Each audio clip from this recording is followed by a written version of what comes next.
Welcome everybody to the Latiners Network. My name is Jose and this is my review for Sinners, the newest movie by filmmaker Ryan Coogler, who, they gave us Black Panther, both of them, Creed, Fruitvale Station, all very good films, excellent films for the most part, all starring Michael B. Jordan. Of course, this is no different. I guess they worked really well together.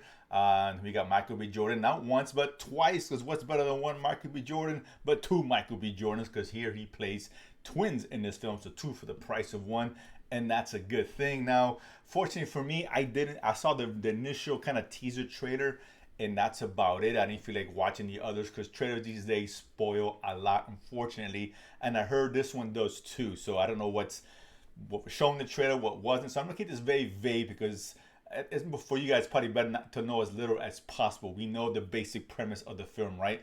It's a vampire film. Well, at least that's what's being billed as. And for the most part, I guess to some degree it is, but there's a lot more to it than that.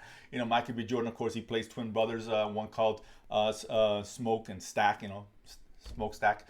They grew up as kind of gangsters. Came back from Chicago, working under, of course, the infamous Al Capone. This does take place in the early part of the 1930s. They go back home to Mississippi, where they're gonna open up a club. Make a little dough. Why not, right?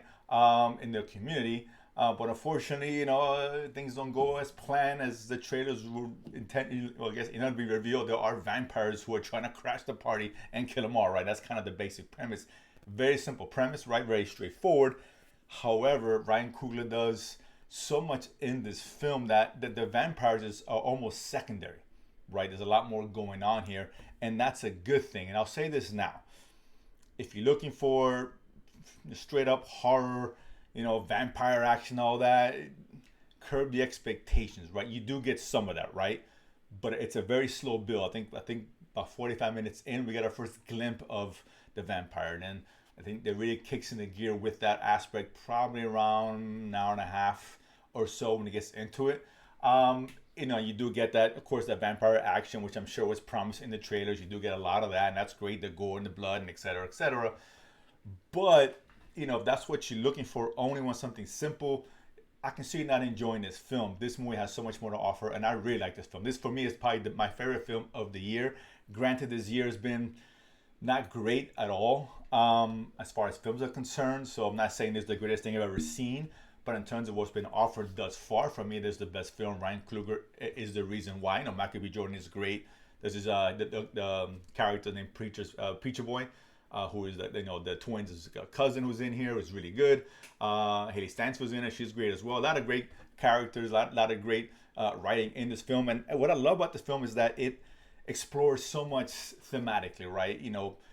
The obvious one, of course, this taking place in the 1930s. Of course, a lot of race-heavy themes to it, right? And of course, there is during that time the KKK, and they allude to that and they show you some of that, of course.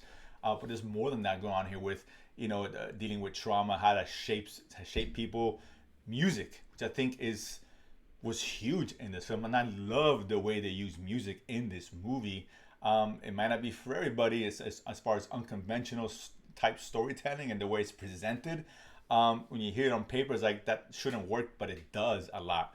And how music, how we as far as the culture impact, the music has culture, the impact it has, and various cultures. Obviously, there's a movie that's primarily black, but of course, there's also Irish as well, and Asian that's in there as well, and then kind of incorporate some of that in the film, particularly in two scenes. One with the vampires, and there's one particularly with during the club, which is done incredibly well because they really go through this progression of music. Because they really build music as the importance of what it symbolizes, what it means, right, and not just for the culture, but there's also kind of a supernatural element to it, which helps tie that piece into the film. Otherwise, it would have been just kind of weird and awkward. But it works here. I really enjoyed it. And it's this excellent, well-made scene where you see, the preacher boy's doing his thing in the club, playing his blues music, right? It was big during that time.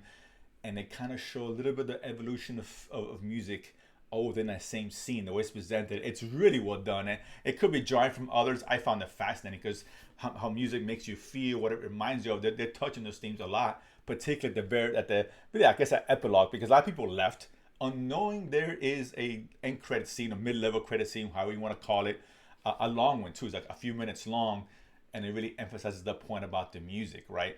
And I'll leave it at that. But you should definitely stick around. A lot of people left. They had no idea. I had heard through somebody else. That's the only reason I stick around, because it isn't that kind of film you think there'd be a post credit scene, but there is. Really well done. But listen, there's so many themes here, and it's very sensual, sexual. There's got some horror elements. He does a great job of balancing all these elements, while at the same time, still a lot of subtlety there, right? You can interpret a lot of different things how you want, which I love.